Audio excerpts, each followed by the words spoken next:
Buen día, yo soy el doctor José Ignacio Moretti, neurocirujano de Chile, y les voy a presentar dentro de este curso del INLS el capítulo de síndrome de compresión medular. No tengo conflictos de interés. Bueno, cuando nos enfrentamos a una compresión medular espinal, ya de por sí estamos viendo que tenemos un paciente que tiene un cuadro neurológico que puede estar constituido por una paraplegia o por una cuadraplegia. Muy importante es saber o entrar en detalle dentro de la cuadraplegia si es que existe o no existe compromiso de la vía aérea y de la hemodinamia. Ya cuando tengamos estos pacientes, ya tenemos el caso de un paciente que tiene una paraplegia o una cuadraplegia, independiente de cuál sea el tipo de paciente, tenemos dos situaciones. Si tenemos disponibilidad o no disponibilidad de imágenes, si en el primer caso, cuando no hay disponibilidad de imágenes, vamos a sospechar si tenemos un paciente que tiene una infección o que tiene una patología tumoral. Para el caso de las patologías tumorales es la indicación de corticosteroides y la indicación de antibióticos empíricos para el caso de la infección, previo al traslado a un centro donde tengan mayor estudio con resonancia. Ya cuando tenemos la resonancia o ya cuando tenemos al paciente resonado, vamos a poder diferenciar si el paciente presenta una enfermedad neoplásica o lesiones infecciosas o hemorrágicas o una hernia discal, o si el paciente en realidad no tiene ninguna lesión evidente en la resonancia, hay que entrar dentro del protocolo de la debilidad aguda no traumática. Los objetivos del aprendizaje de este capítulo son reconocer los signos y síntomas de la mielopatía aguda, describir el rol de las imágenes en el manejo de la compresión de la médula espinal y describir los tratamientos empíricos para la mielopatía asociada a neoplasias y a mielopatías asociadas a infecciones. El checklist importante del paciente siempre en estos casos, una breve historia, ya lo hemos hablado en todas las charlas, no solamente las que tienen relación con la médula, siempre una BCDE y la historia del paciente, la inmovilización de la médula espinal, asegurar la ventilación, el laboratorio inicial del paciente muy, muy importante, las imágenes. Si no hay posibilidad de una resonancia, tiene que ser trasladado también a la brevedad, que esté en conocimiento el cirujano de columna, las sospechas de lesión infecciosa o lesiones neoplásicas, porque el tratamiento empíricos son distintos, y el traslado a un centro de derivación donde exista un cirujano de columna y donde exista imágenes de resonador y eventualmente cirugía, si es que se necesita. Bueno, la presentación de la mielopatía, las causas más comunes de mielopatía son el trauma, la patología traumática, la patología tumoral maligna, la enfermedad espinal degenerativa, la infección y el hematoma. Y la mielopatía es cuando en realidad hay una compresión de la médula espinal, donde hay una disfunción neurológica en el segmento o por debajo del segmento de la compresión. La disfunción neurológica va a estar dada porque hay debilidad, o sea, hay hemiplegia o paraplegia, y que puede ser, en el fondo, puede ser aguda o progresiva. Eso también nos va orientando hacia qué tipo de patología basal va a tener este paciente. Cuando hay cambios sensitivos, es importante también determinar cuál es el nivel, porque eso nos va a orientar hacia, en el fondo, hacia dónde vamos a buscar la lesión dirigidamente. Si hay compromiso esfinteriano, por supuesto, depende del nivel de la lesión, hay que considerar que la posibilidad de la inmovilización con collar. Respecto a la vía aérea y de la hemodinamia, es muy importante que esté siempre en constante evaluación, sobre todo cuando hay una cuadraplegia, porque la lesión cervical alta, digamos, o tenemos en conocimiento que cuando hay una lesión por sobre C5, la posibilidad de tener un compromiso de vía aérea es muy, muy alto. Por supuesto que evaluar la función respiratoria y la pérdida del tono simpático, porque esto nos puede estar orientando hacia un shock neurogénico, que el tratamiento neurogénico va a ser en el fondo con fluido y con vasopresores. La modalidad de elección imagenológica siempre es la resonancia, siempre, o sea, en el fondo no la tomografía, y a lo mejor teme 2 segundos para poder entregar una información de que es muy útil en estos casos. La tomografía es un examen muy rápido que nos sirve para evaluar muchas veces el trauma, pero un paciente que está electivo o un paciente electivo y en un paciente también que tiene una lesión de compresión medular, la resonancia es el examen ideal. No estemos tomando tomografías solamente por hacer más imágenes al paciente. Tomografía para el trauma y todo el resto con resonancia siempre. ¿Qué nos va a permitir la resonancia? El estudio de tejidos blancos de los tejidos blandos periespinales y canaliculares. Por lo tanto, vamos a determinar bien el espacio extraural, el espacio intraural y las lesiones intramedulares. Y por supuesto que vamos a evaluar imágenes de segmentos más largos. Traslado de estos pacientes. Hay que trasladar sí o sí si el hospital no es capaz de proveer el cuidado definitivo o las imágenes necesarias.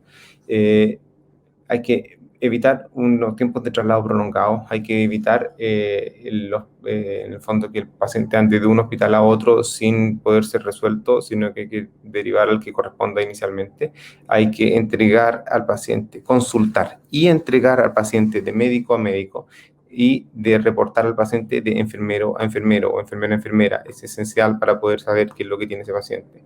El tratamiento siempre debe ser considerado si es que retrasa el traslado o si el traslado se hace prolongado, aún así, si el diagnóstico no ha sido confirmado.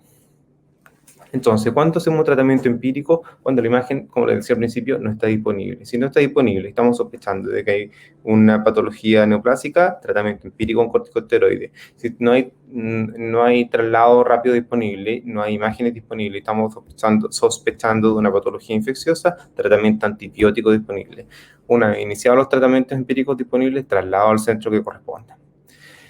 Si hay resonancia en el lugar disponible, tal cual como les decía en el primer slide, es muy importante determinar si viene producto de una enfermedad neoplásica, una lesión infecciosa, una enfermedad hemorrágica aguda, una hernia discal o una imagen negativa que en el fondo va a tener otro tratamiento también.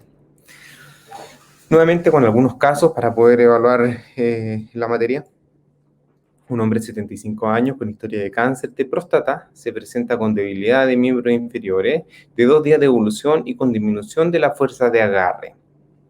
Ha tenido dolor en la nuca por 3 semanas y se obtiene una resonancia de columna cervical. La resonancia de columna cervical confirma una enfermedad metastásica del cuerpo vertebral de C7 con extensión al canal espinal. ¿Cuál es el próximo mejor paso para el manejo de este paciente? Respondan ustedes mismos. Efectivamente, el inicio de corticoterapia y consulta al cirujano de columna. La enfermedad metastásica de la columna es muy importante tener en claro que la función motora nos va a predecir la evolución. De acuerdo a la evaluación inicial que nosotros podamos darle a estos pacientes, vamos a poder determinar qué tan buen outcome vamos a tener de estos pacientes una vez superada la etapa de crisis de compresión. También tenemos que tener claro que muchos pacientes, aproximadamente un quinto de los pacientes que pueden debutar su cáncer con compresión medular. Y dentro de esto, los que tienen más, la mayor frecuencia de localizaciones secundarias en la columna es la columna torácica. Posterior a ello la columna lumbar y menos frecuente la columna cervical. Todo esto se da por contigüidad, porque en el fondo las neoplasias más comunes son el pulmón, la mama, la próstata, el cáncer de células renales y el linfoma. Y la diseminación de estas patologías habitualmente se da por contigüidad o por diseminación a través del plexo venoso en la columna, y por lo tanto a nivel torácico siempre termina siendo lo más frecuente. Y por supuesto que también hay metástasis, pero mucho más infrecuentes que pueden ocurrir en el espacio intramedular, así como también es muy raro, pero presagia muy mal pronóstico cuando hay lesiones de pares craneanos, porque esto es muy sugerente de que existan metástasis leptomeningia. Bueno, el plan en estos pacientes es la evaluación quirúrgica, el inicio de corticosteroides y la evaluación para radioterapia y quimioterapia para control de dolor. Segundo caso, una mujer de 33 años con antecedentes de abuso de drogas intravenosas se presenta después de una caída a nivel del suelo, se encuentran con debilidad en las cuatro extremidades, se le intuba por presentar estrés respiratorio. Me imagino que todos están de acuerdo que la situación es correcta, todo lo que se está definiendo. Se realiza una tomografía de columna cervical, sigue una resonancia de columna cervical. La tomografía evidencia que hay una erosión ósea severa a nivel de C3 y en la resonancia se observan cambios degenerativos del canal en distintos niveles con un absceso epidural. ¿Cuál es el mejor próximo paso en el manejo de este paciente?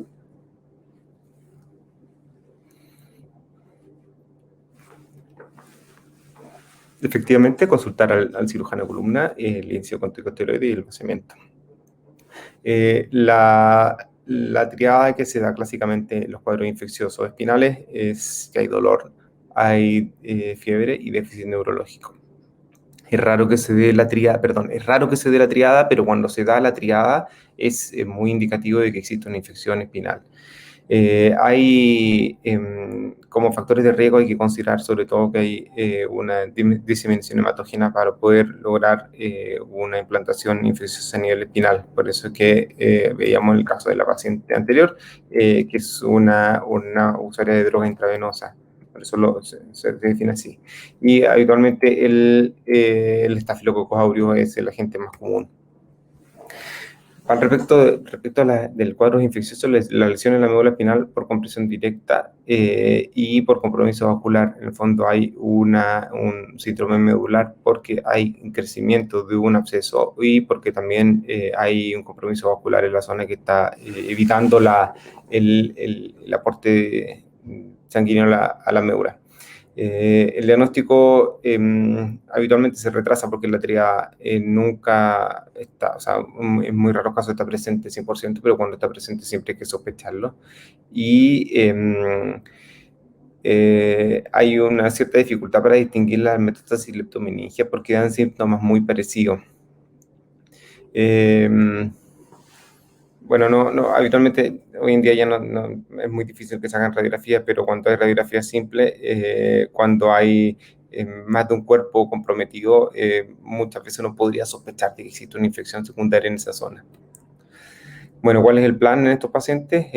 Antibiótico-terapia de amplio espectro, vancomicina o cefalosporina de tercera o cuarta generación, estudios de laboratorio y la evaluación quirúrgica. Para la mayoría de los casos termina habiendo una fijación que en este caso que estamos viendo acá es una radiografía lateral de columna cervical donde hay una fijación anterior y posterior. Un tercer caso, paciente de 75 años con historia de diabetes y fibrilación auricular en tratamiento con apixaban, se presenta con adormecimiento y debilidad de comienzo agudo en sus piernas y con adormecimiento de su brazo. Se realiza una resonancia de médula espinal, donde se puede apreciar en esta imagen, la flecha está mostrando que hay un hematoma epidural, hay un hematoma epidural. Y bueno, ¿cuál es el mejor próximo paso para el manejo de este paciente? Evidentemente, revertir la coagulopatía, que es lo que está generando el sangrado en este paciente. El hematoma epidural tiene varias posibilidades de origen o etiología, una malformación vascular, coagulopatía, distintos tipos de coagulopatía, la mielitis, tumores espinales y siringomielia. ¿Cuál va a ser el plan? El plan habitualmente fuera de corregir la coagulopatía. Para corregir la coagulopatía vamos a referirnos a los protocolos de hemorragia intracerebral de lineales, pero el plan va a terminar siendo en la mayoría de los casos quirúrgico, tratando la causa subyacente y evitando que sea un tiempo prolongado que no esté muy diferida la cirugía, porque si bien uno puede diferir para poder tener al paciente trasladado al centro correcto, no podemos retrasar la resolución. Un cuarto caso, un hombre de 45 años se presenta después de desarrollar un dolor de inicio repentino que irradia desde su cuello hasta el brazo derecho, un hormigueo también se observaba en sus piernas, y esto ocurrió mientras levantaba pesas pesadas en el gimnasio. Se realiza una resonancia cervical, la que muestra una enfermedad de disco, que usualmente es la que causa la radiculopatía. Que cause mielopatía es muy raro, porque tendría que haber una compresión espinal muy grande y una hernia bastante grande y extruida que esté causando ¿cómo se llama? La compresión de la médula. Lo que sí hay es dolor, que va a haber un dolor discal y un dolor radicular. El plan, por supuesto que la evaluación quirúrgica es la descompresión, la disectomía. No hay consenso sobre el uso de esteroides, pero sí que la necesidad del uso de analgesia. Cuando tenemos una lesión intrínseca, la médula espinal, otro tipo de posibilidad de tener déficit neurológico, ya sea tetraplegia o paraplegia. Como vemos en estas imágenes, tenemos imágenes de columna cervical donde hay lesiones centropedulares. Podemos estar en presencia de infartos de médula espinal, ya sea porque estamos en el fondo directamente por un infarto de médula espinal o porque estamos en presencia de una mielitis, que puede ser una infección inflamatoria.